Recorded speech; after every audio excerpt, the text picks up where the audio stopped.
Olá, leitores da Bíblia, bem-vindos ao dia 348. Eu sou a Tati Camargo, do Mulheres com Fé, e juntos estamos lendo a Bíblia por completo, com apenas 15 minutos por dia.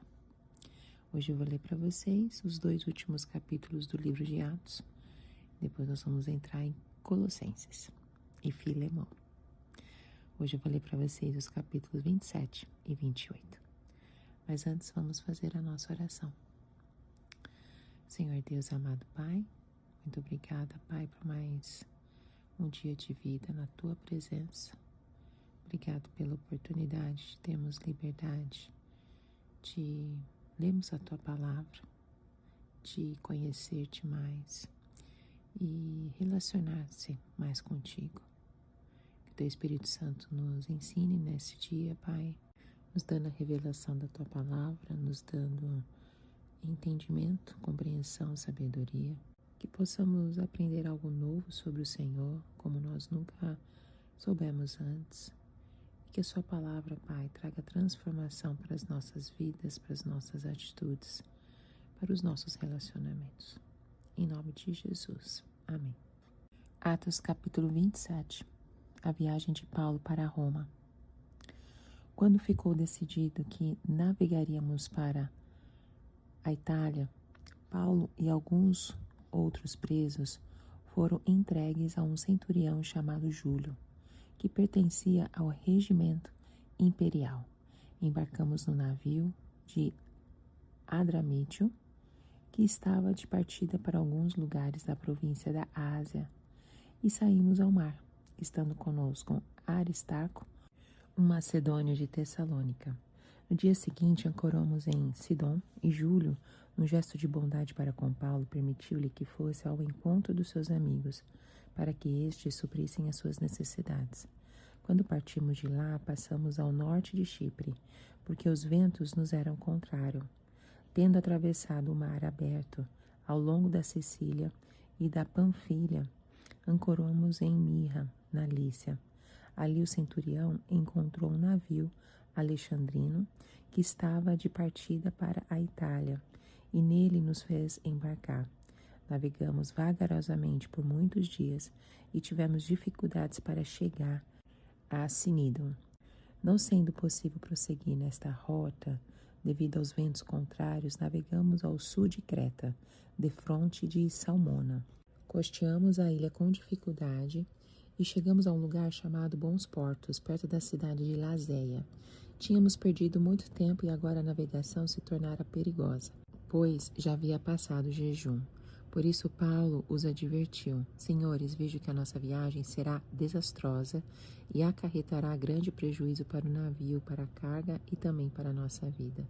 Mas o centurião, em vez de ouvir o que Paulo falava, seguiu o conselho do piloto e do dono do navio.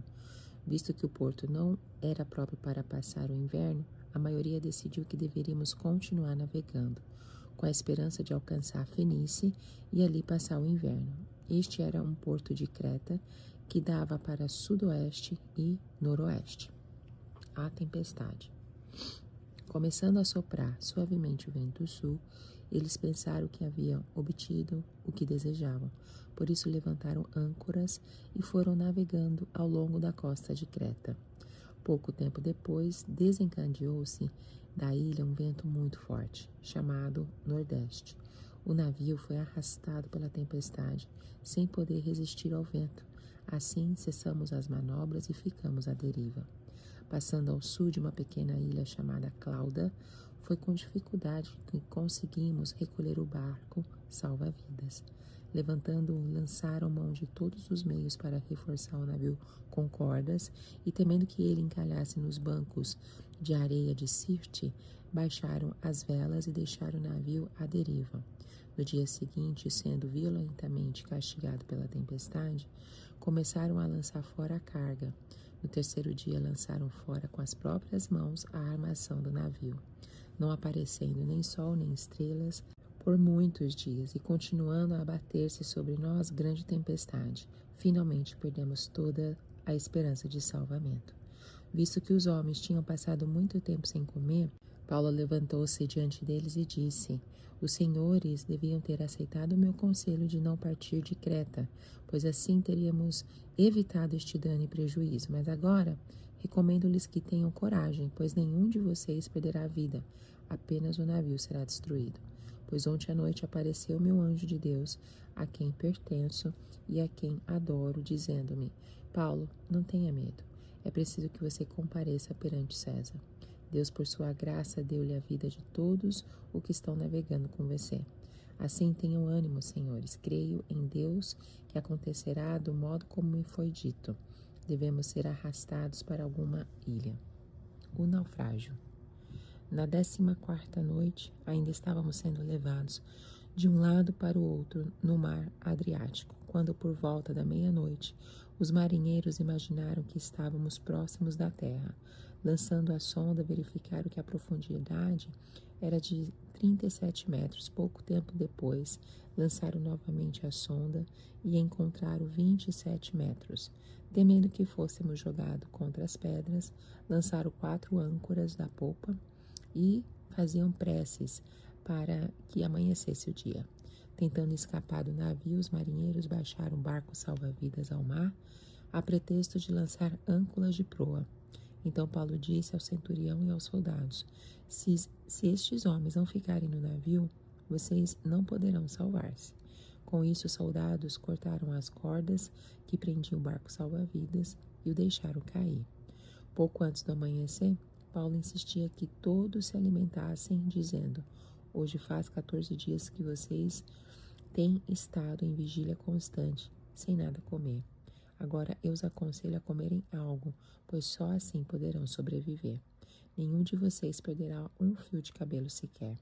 Tendo dito isso, tomou o pão e deu graças a Deus diante de todos. Então partiu e começou a comer. Todos se reanimaram e também comeram algo. Estavam a bordo 276 pessoas. Depois de terem comido até ficarem satisfeitos, aliviaram o peso do navio, atirando todo o trigo ao mar. Quando amanheceu, não reconheceram a terra, mas viram uma enseada com uma praia, para onde decidiram conduzir o navio se fosse possível. Cortando as âncoras, deixaram-nas no mar, desatando ao mesmo tempo as cordas que prendiam os lemes. Então, lançando a vela da proa ao vento, dirigiram-se para a praia. Mas o navio encalhou num barco de areia, onde tocou o fundo. A proa encravou-se e ficou imóvel, e a polpa foi quebrada pela violência das ondas. Os soldados resolveram matar os presos para impedir que algum deles fugisse, jogando-se ao mar. Mas o centurião queria poupar a vida de Paulo e os impediu de executar o plano. Então ordenou aos que sabiam nadar que se lançassem primeiro ao mar, em direção à terra. Os outros teriam que salvar-se em tábuas ou em pedaços do navio. Dessa forma, todos chegaram salvos em terra. Atos capítulo 28. Paulo na ilha de Malta. Uma vez em terra, descobrimos que a ilha se chamava Malta. Os habitantes da ilha mostraram extraordinária bondade para conosco. Fizeram uma fogueira e receberam bem a todos nós, pois estava chovendo e fazia frio. Paulo ajuntou um monte de gravetos. Quando os colocava no fogo, uma víbora, fugindo do calor, prendeu-se à sua mão. Quando os habitantes da ilha viram a cobra agarrada na mão de Paulo, disseram uns aos outros: Certamente este homem é assassino, pois, tendo escapado do mar, a justiça não lhe permite viver. Mas Paulo, sacudindo a cobra no fogo, não sofreu mal nenhum. Eles, porém, esperavam que ele começasse a inchar ou que caísse morto de repente. Mas, tendo esperado muito tempo e vendo que nada de estranho lhe sucedia, mudaram de ideia e passaram a dizer que ele era um deus. Próximo dali, havia uma propriedade pertencente a Públio, o homem principal da ilha. Ele nos convidou a ficar em sua casa e por 3 dias bondosamente nos recebeu e nos hospedou. Seu pai estava doente, acamado, sofrendo de febre e disenteria. Paulo entrou para vê-lo. Depois de orar, impôs-lhes as mãos e o curou. Tendo acontecido isso, os outros doentes da ilha vieram e foram curados. Eles nos prestaram muitas honras, e quando estávamos para embarcar, forneceram-nos os suprimentos de que necessitávamos. A chegada a Roma. Passado 3 meses, embarcamos no navio que tinha passado o inverno na ilha. Era um navio alexandrino que tinha por emblema os deuses gêmeos Castor e Pólux. Aportando em Siracusa, ficamos ali 3 dias. Dali partimos e chegamos a Régio. No dia seguinte, soprando o vento sul, prosseguimos, chegando a Potioli no segundo dia. Ali encontramos alguns irmãos que nos convidaram a passar uma semana com eles. E depois fomos para Roma. Os irmãos dali tinham ouvido falar que estávamos chegando e vieram até a praça de Ápio e as 3 vendas para nos encontrar. Vendo-os, Paulo deu graças a Deus e sentiu-se encorajado. Quando chegamos a Roma, Paulo recebeu permissão para morar por conta própria, sob custódia de um soldado. A pregação de Paulo em Roma. 3 dias depois, ele convocou os líderes dos judeus. Quando esses se reuniram, Paulo lhes disse: meus irmãos, embora eu não tenha feito nada contra o nosso povo, nem contra os costumes dos nossos antepassados, fui preso em Jerusalém e entregue aos romanos. Eles me interrogaram e queriam me soltar, porque eu não era culpado de crime algum que merecesse pena de morte. Todavia, tendo os judeus feito objeção, fui obrigado a apelar para César, não, porém, por ter alguma acusação contra o meu próprio povo. Por essa razão, pedi para vê-los e conversar com vocês. Por causa da esperança de Israel é que estou preso com estas algemas. Eles responderam: não recebemos nenhuma carta da Judéia a seu respeito, e nenhum dos irmãos que vieram de lá relatou ou disse qualquer coisa mal contra você. Todavia, queremos ouvir da sua parte o que você pensa, pois sabemos que por todo lugar há gente falando contra esta seita. Assim, combinaram encontrar-se com Paulo em um dia determinado, indo em grupo ainda mais numeroso ao lugar onde ele estava. Desde a manhã até a tarde, ele lhes deu explicações e lhes testemunhou do reino de Deus, procurando convencê-los a respeito de Jesus, com base na lei de Moisés e nos profetas. Alguns foram convencidos pelo que ele dizia, mas outros não creram. Discordaram entre si mesmos e começaram a ir embora. Depois de Paulo ter feito essa declaração final, bem que o Espírito Santo falou aos seus antepassados por meio do profeta Isaías: vá a este povo e diga: ainda que estejam sempre ouvindo, vocês nunca entenderão. Ainda que estejam sempre vendo, jamais perceberão. Pois o coração deste povo se tornou insensível, de má vontade, e ouviram com seus ouvidos e fecharam seus olhos. Se assim não fosse, poderiam ver com os olhos, ouvir com os ouvidos, entender com o coração e converter-se, e eu os curaria. Portanto, quero que saibam que esta salvação de Deus é enviada aos gentios. Eles a ouvirão. Depois que ele disse isso, os judeus se retiraram, discutindo intensamente entre si. Por 2 anos inteiros, Paulo permaneceu na casa que havia alugado e recebia a todos os que iam vê-lo. Pregava o reino de Deus e ensinava a respeito do Senhor Jesus Cristo, abertamente e sem impedimento algum. Amém. Vamos para o nosso mini estudo bíblico. Atos 27 é sem dúvida um dos relatos mais dramáticos e detalhados de todo o Novo Testamento. Ao ler esse capítulo, nós vamos ficar impressionados com a forma como Deus conduz cada detalhe da vida de Paulo, mesmo no meio de uma tempestade avassaladora.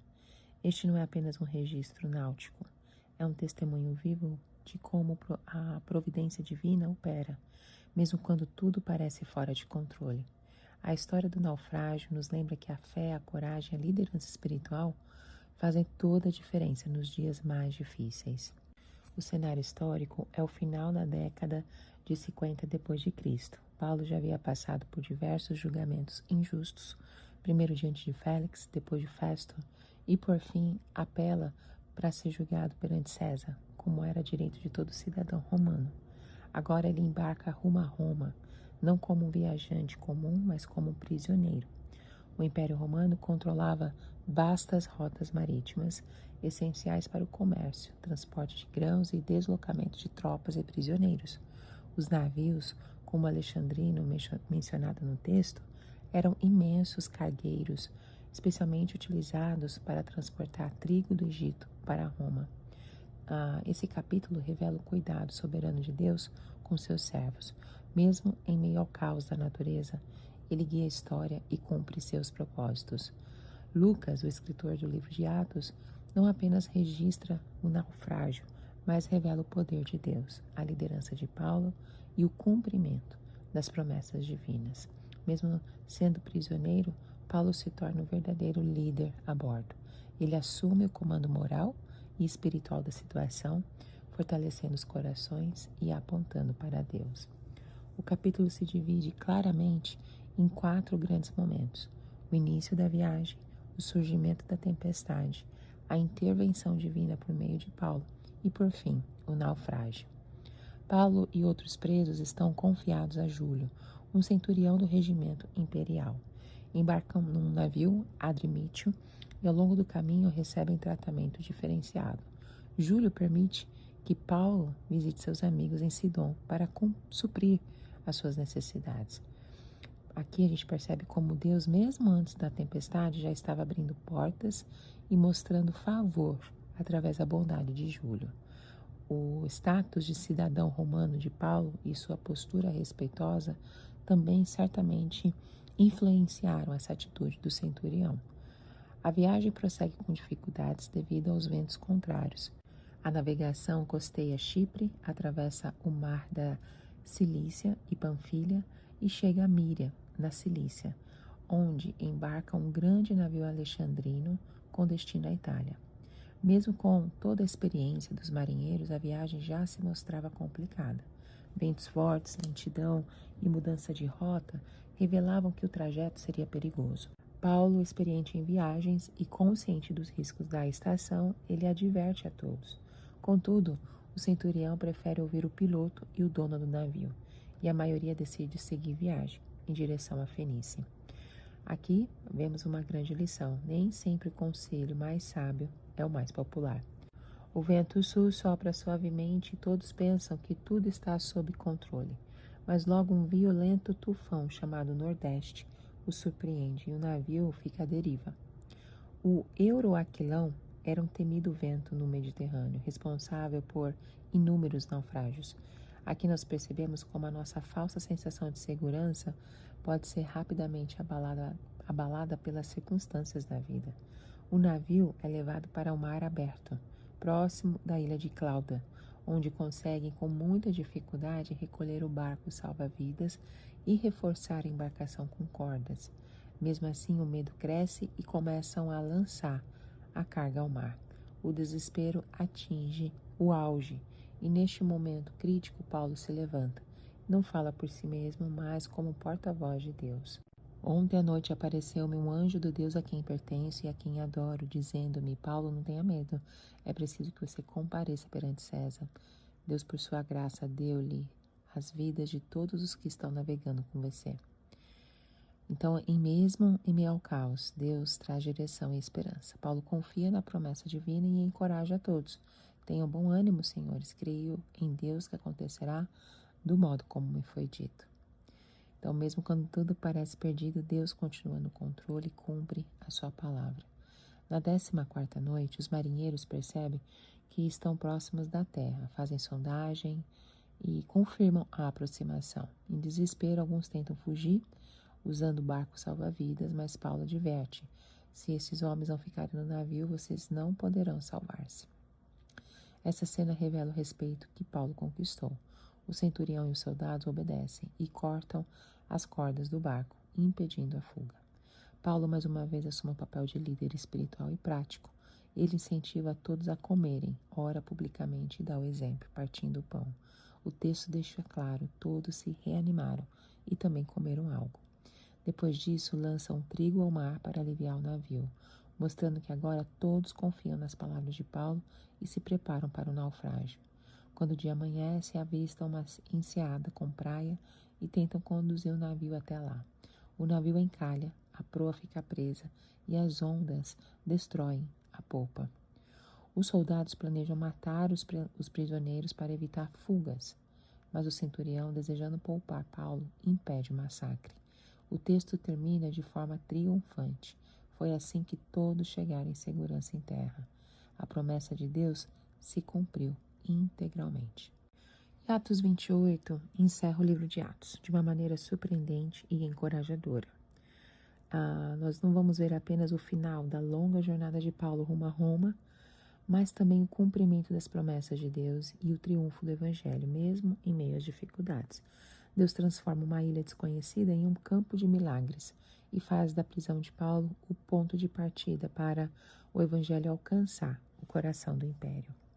A ilha de Malta, onde o navio naufragou, tinha uma história rica. Era habitada por descendentes de fenícios com forte influência cartaginesa e romana. O domínio romano existia desde 218 a.C., mas a população local falava majoritariamente o dialeto fenício, enquanto a elite falava latim e grego. Roma, destino final de Paulo, era o centro do império, com cerca de 1 milhão de habitantes. Os judeus formavam uma comunidade significativa com sinagogas espalhadas pela cidade, mas sem um governo centralizado. Isso explicará a liberdade inicial de Paulo em compartilhar o Evangelho ali. Esse capítulo conclui a grande narrativa de Atos, o Evangelho alcançando os confins da terra. Apesar das cadeias, o reino de Deus avança. Paulo continua pregando, demonstrando que as circunstâncias humanas não limitam o propósito de Deus. O capítulo se divide em 3 grandes momentos: os milagres em Malta, a chegada a Roma e o testemunho final de Paulo. Depois do naufrágio, Paulo e os demais descobrem que estavam na ilha de Malta. O nome Malta pode significar lugar de refúgio, algo simbólico diante da situação dramática vivida pelos náufragos. É interessante notar a hospitalidade dos habitantes. Mesmo considerados bárbaros, no sentido de não falarem grego, esses homens agem com compaixão. Nós somos lembrados de que Deus, muitas vezes, Deus usa pessoas fora do círculo religioso para demonstrar cuidado. Enquanto ajudava a alimentar a fogueira, Paulo é picado por uma víbora. Os nativos interpretam o fato à luz da superstição. Eles acreditavam que a deusa Justiça estava cobrando preço, porém o inesperado acontece. Paulo sacudiu a cobra no fogo e não sofreu mal algum. A ausência de efeitos físicos imediatos surpreende a todos. Os malteses rapidamente mudam de opinião e passam a ver Paulo como um deus, algo semelhante ao que aconteceu em Listra. Em seguida, vemos Paulo sendo hospedado por Públio, o homem principal da ilha. Ele ora e cura o pai de Públio, doente com febre e disenteria. Depois disso, muitos outros doentes são curados. Esse trecho revela o cuidado de Deus em meio às adversidades. O naufrágio não foi o fim, mas o início de um ministério frutífero em Malta. Quando confiamos em Deus, até as tempestades abrem portas para o Evangelho. Após 3 meses, Paulo e seus companheiros embarcam rumo à Itália. O navio tinha por insígnia Castor e Pólux, deuses protetores dos marinheiros. Esse detalhe mostra o contraste entre a confiança pagã e o livramento dado pelo Deus verdadeiro. A viagem segue por Siracusa, Régio e finalmente Puteoli, onde encontram irmãos da fé e permanecem 7 dias. Essa breve pausa revela como o cristianismo já estava espalhado por toda parte. Ao chegar a Roma, Paulo recebe uma calorosa recepção.